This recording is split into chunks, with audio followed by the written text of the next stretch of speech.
Salut à tous et bienvenue dans cette nouvelle vidéo qui va vous expliquer comment devenir juré du PLIB 2021. Si vous avez déjà été juré du PLIB l'année dernière, pas besoin de regarder cette vidéo a priori. Par contre, si vous n'avez jamais été juré ou que vous l'avez été seulement lors de la toute première année, je vous invite fortement à regarder entièrement cette vidéo pour être sûr avant de vous lancer. Alors déjà, très brièvement, pour ceux qui ne sauraient pas ou qui n'écoutent pas au fond de la classe, donc le prix littéraire de l'imaginaire Booktubers Zap, qu'est-ce que c'est? Eh bien, tout est dans le titre, c'est un prix littéraire de l'imaginaire dont le but est de récompenser un roman francophone de l'imaginaire sorti courant de l'année. Donc pour le PLIB 2021, ce sera des livres sortis entre le 1er janvier 2020 et le 31 décembre 2020, qui sont des romans qui n'ont jamais été édités auparavant. Voilà, donc du coup le but c'est de récompenser le roman qui va plaire au plus grand nombre de jurés, et les jurés sont en fait des influenceurs littéraires. Donc influenceurs littéraires, qu'est-ce que ça veut dire? Simplement des personnes qui partagent leur lecture sur internet via différentes plateformes. Ça peut être Instagram, ça peut être YouTube, ça peut être un blog, et ça peut être pourquoi pas d'autres plateformes auxquelles on n'aurait pas forcément pensé. La session 2020 est en train de s'achever, les votes sont encore en cours jusqu'au mi-septembre, fin septembre, 20 septembre si je ne dis pas de bêtises.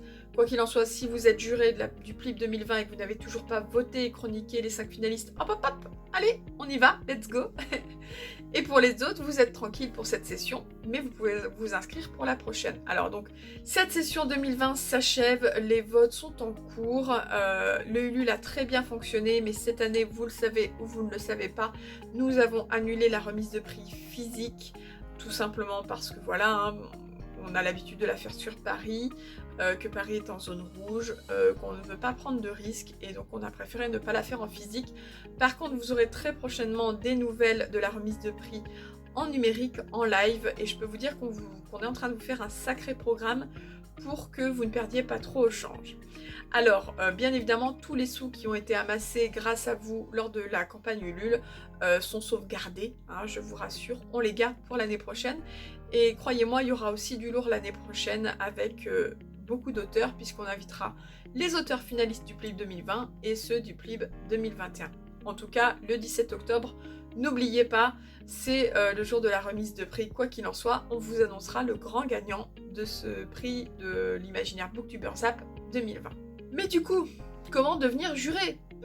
C'est une bonne question. Alors, premièrement, il faut être influenceur littéraire. Alors, influenceur littéraire, comme je vous disais, c'est simplement, il faut que vous partagiez vos lectures sur une plateforme. Que vous soyez bookstagrammeur, blogueur, booktubeur, podcasteur, peu importe, mais il faut que vous ayez l'habitude de partager vos chroniques. Pas besoin de nombre d'abonnés minimal, de nombre de vues, on s'en fiche, on regarde absolument pas ça. Par contre, ce qu'on regarde, c'est, l'investissement des personnes sur leur chaîne, sur leur compte, parce qu'on ne veut pas d'une personne qui vient à peine de commencer, qui ne saura donc pas si elle peut tenir une année entière, ou de quelqu'un qui est beaucoup trop, voilà, indécis et qui va poster certes 2-3 chroniques, mais un an après va reposter 2-3 chroniques. On veut quelqu'un qui quand même est assez investi sur son compte de partage de lecture. Donc c'est simplement ce qu'on vous demande, on ne regardera ni le nombre de vues, ni le nombre d'abonnés, mais en tout cas, lancez-vous et surtout faites-le bien. Ceux qui voudraient là, tout de suite maintenant, lancer leur blog, leur chaîne ou leur compte Instagram en se disant comme ça je vais pouvoir m'inscrire et être juré, je vais vous conseiller tout simplement de le faire, mais surtout de ne pas vous inscrire en tant que juré et de le faire peut-être à côté, histoire d'être sûr que vous allez bien tenir le coup pendant un an. Mais je vais vous en reparler. On demande aussi aux futurs jurés d'avoir l'habitude de lire de la SFFF, donc de la science-fiction fantasy fantastique, que ce soit en adulte ou en jeunesse young adulte. Pourquoi? Parce qu'on a déjà accepté, alors l'année dernière moins, mais l'année d'avant, des personnes qui voulaient juste tenter ce genre et qui finalement forcément n'arrivent pas à aller jusqu'au bout, parce qu'à un moment donné on vous demande quand même, vous verrez, de lire de manière obligatoire les 5 finalistes et de les chroniquer, et si en plus de ça vous n'avez pas l'habitude de lire de la SFFF, sincèrement vous y arriverez jamais. Donc c'est pareil, si vous avez envie de tenter, de tester ces genres littéraires, faites-le d'abord cette année tranquillement de votre côté. Et si vraiment ça vous plaît, rejoignez-nous l'année prochaine. Comme je vous le disais, c'est un investissement sur un an. Pourquoi? Parce que lors de l'inscription déjà, alors je vais vous expliquer toutes les phases, mais lors de l'inscription, vous allez déjà faire une première phase de présélection. Ensuite, il y aura une phase de sélection, une phase de vote pour les 5 finalistes, et puis enfin, toute la phase de lecture des 5 finalistes avec les chroniques. Donc tout ça fait que à partir du moment où vous vous inscrivez en septembre et au moment où vous allez voter en septembre d'après, ça dure un an. C'est très important que vous en ayez bien conscience. Un an, ça peut paraître court, mais finalement c'est long. Et surtout, il faut tenir le coup jusqu'au bout parce que nous, ça ne nous intéresse absolument pas d'avoir 150, 200 jurés si au final, à la fin, on n'en a que 50 qui votent et qui chroniquent les 5 finalistes. Sincèrement, ça ne nous intéresse pas. Donc, avant toute chose, si vous êtes sûr de vous, allez-y. Si vous n'êtes pas sûr de vous, encore une fois, n'hésitez pas à suivre le PLIB de votre côté cette année. Je le répète, hein, mais sincèrement, on veut des personnes qui soient sûres d'elles. Les aléas de la vie, on connaît, ça on peut accepter bien évidemment, mais au-delà de ça, soyez sûr de vous actuellement, en sachant que si vous ne vous inscrivez pas au PLIB, la seule chose que vous ne pouvez pas faire, c'est les phases de vote, hein, clairement. Sinon, vous pouvez suivre tout le PLIB en vous inscrivant sur Discord, en papotant sur vos lectures, en participant aux challenges qui sont ouverts absolument à tout le monde. Donc n'hésitez pas si vous avez encore des doutes sur le fait de tenir un an. Autre chose de très important, autant avant de connaître les 5 finalistes, il n'y a aucune obligation de lire les romans, autant à partir du moment où on connaît les 5 finalistes, vous avez l'obligation de lire ces 5 romans. Sous-entendu, il va falloir se procurer ces romans. Donc moi ce que je dis toujours, c'est que dites-vous bien, prévoyez-vous un budget de 100 €. Pourquoi 100 €? Parce qu'on va dire que je donne une moyenne de 20 € par roman, une moyenne de 20 €, donc 5 x 20, 100. Ok, j'ai eu 600 maths au bac, mais quand même, il y a des bons restes. Hein.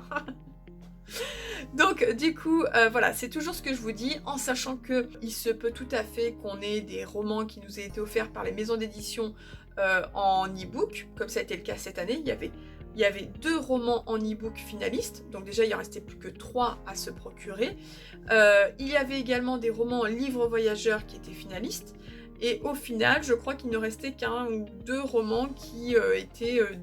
voilà, qu'il fallait se procurer soit via les bibliothèques, n'oubliez pas, bibliothèque, médiathèque, ou l'acheter en e-book, en papier, etc. Donc en tout cas, moi je dis toujours au plus fort, imaginez un budget de 100 €. Voilà.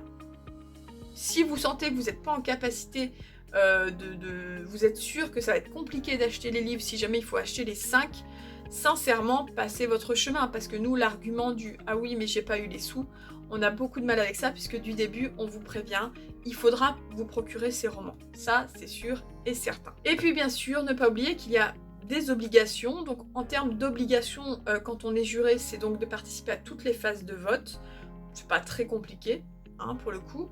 Et la phase, on va dire, la plus compliquée, c'est de lire les 5 finalistes et de les chroniquer. Ça, c'est obligatoire. Alors, en sachant que en général, on vous annonce les 5 finalistes fin février, courant mars, et donc que la phase de vote est courant septembre. Donc ça laisse bien 6 mois pour lire 5 romans. Alors là, comme ça, je pense que beaucoup vont se dire « Ah, à l'aise, blaise », mais il faut se dire aussi que parmi ces 5 romans finalistes, il y en aura peut-être aucun pour lesquels vous aurez voté, et il faudra quand même les lire. En général, il y a toujours quelques belles découvertes, donc voilà, il faut surtout le faire pour ça, pour les belles découvertes. Il faut bien se dire ça, vous allez être obligé de lire des livres qui finalement vous donnent moins envie peut-être que d'autres que vous aurez bien voulu voir finalistes. Mais en termes d'obligation, finalement, il n'y a pas grand-chose. Participer au vote, donc vous verrez qu'il y a plusieurs phases de vote, lire les romans finalistes, les 5, et les chroniquer à votre façon, donc ça peut être toutes les chroniques en une seule vidéo ou en une seule vidéo ou en un seul article. Ça peut être des articles solo, ça peut être des vidéos solo, ça peut être en stories sur Instagram du moment que c'est mis en stories permanent sur votre profil, ça peut être en post Instagram, ça peut être via plein de démarches différentes. Si vous êtes à la fois booktuber et bookstagrammeur, vous pouvez tout à fait faire certaines chroniques sur YouTube et d'autres sur Insta. on accepte tout. Et puis surtout, on accepte seulement les personnes qui n'ont pas déjà abandonné le PLIB, au moins on va dire pour le PLIB 2020.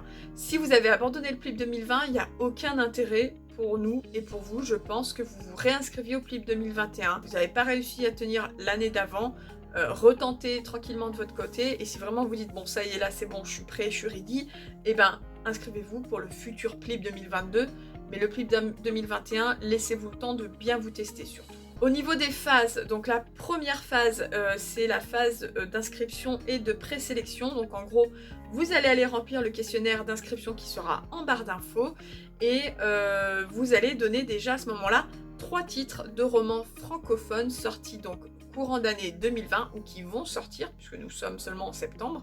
Donc 3 titres, il faut que ce soit des premiers tomes ou des one-shots ou alors des romans qui peuvent se lire de manière séparée, qui font partie d'une saga mais qui peuvent se lire de manière séparée. Il faut que ces romans donc soient de la SFFF, donc science-fiction, fantasy, fantastique. Il ne faut pas qu'ils aient déjà été édités dans une autre maison d'édition. Par contre, s'ils ont été édités à titre d'auto-édition auparavant, on accepte du moment que actuellement ce sont des romans qui sont édités dans une maison d'édition.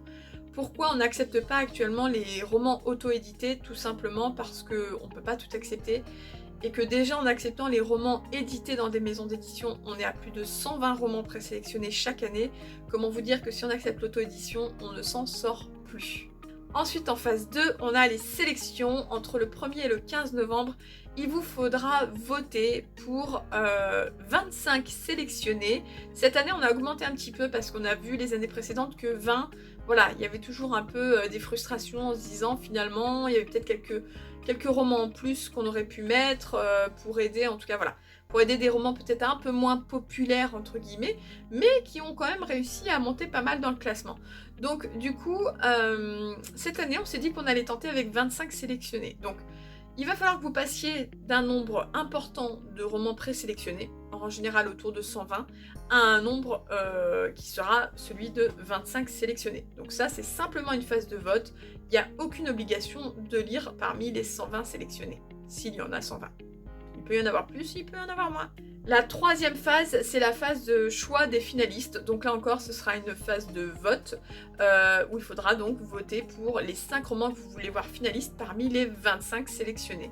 Cette phase-là, elle aura lieu courant février-mars. J'ai pas de date précise encore à vous proposer. Alors encore une fois, il n'y a pas d'obligation à lire les livres sélectionnés, même si on va vous inviter fortement à en lire quelques-uns et qu'on va faire des challenges dans ce sens-là, ne serait-ce que pour vous aider à bien choisir et pas à choisir seulement au résumé ou à la couverture.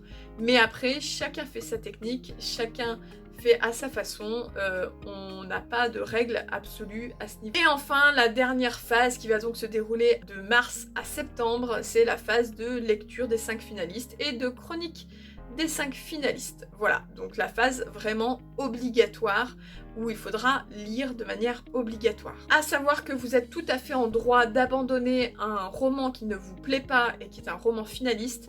Tout ce qu'on vous demande, c'est de lire au minimum 10% du roman et surtout quand même de faire une chronique. Alors, bien évidemment, une chronique d'un roman abandonné, c'est pas une chronique comme d'un roman qu'on a apprécié et lu jusqu'au bout. Tout ce qu'on vous demande effectivement, c'est de dire pourquoi vous avez abandonné, qu'est-ce qui ne vous a pas plu. Pas besoin de faire une analyse en 4 paragraphes, mais en tout cas, on vous demande quand même de parler du bouquin. Attention, warning, on vous demandera si jamais vous n'avez pas aimé un roman et que vous devez faire la chronique, on vous demandera de ne pas taguer les auteurs et les autrices en question, que ce soit sur Instagram, sur les blogs, sur YouTube. Pour beaucoup d'auteurs, ce n'est absolument pas agréable de se faire taguer pour s'entendre dire que c'était nul ou que les gens n'ont pas aimé. S'ils ont envie d'aller voir toutes les chroniques, dont celles négatives, ils les iront d'eux-mêmes. Et s'ils n'ont pas envie, comme ça les préserve, tout simplement. Donc n'oubliez pas, ne les taguez pas, c'est tout ce qu'on vous demande. Quoi qu'il en soit, toutes les informations seront sur le site du PLIB que je vous mettrai en barre d'infos et vous les trouverez également sur le Discord du PLIB que vous trouverez en barre d'infos. Je vous conseille fortement de vous inscrire sur le Discord si vous avez envie de participer au challenge cette année. Les challenges seront très différents de l'année dernière, je peux vous le dire, mais on est en train de vous préparer un truc aux petits oignons. J'espère que ça vous plaira. Et si, encore une fois, vous avez le moindre doute sur le fait que vous arriviez à tenir un an en tant que juré à lire les 5 romans finalistes avec cette obligation de lecture et de chronique, ne vous inscrivez pas, faites-le de votre côté, on vous accueillera quand même avec grand plaisir et vous pourrez toujours partager avec nous sur Discord, donc franchement n'hésitez pas, j'espère vous voir encore nombreux cette année et surtout nombreux à la fin, dans un an, en septembre 2021. Je vous dis à bientôt pour une nouvelle vidéo, bye bye.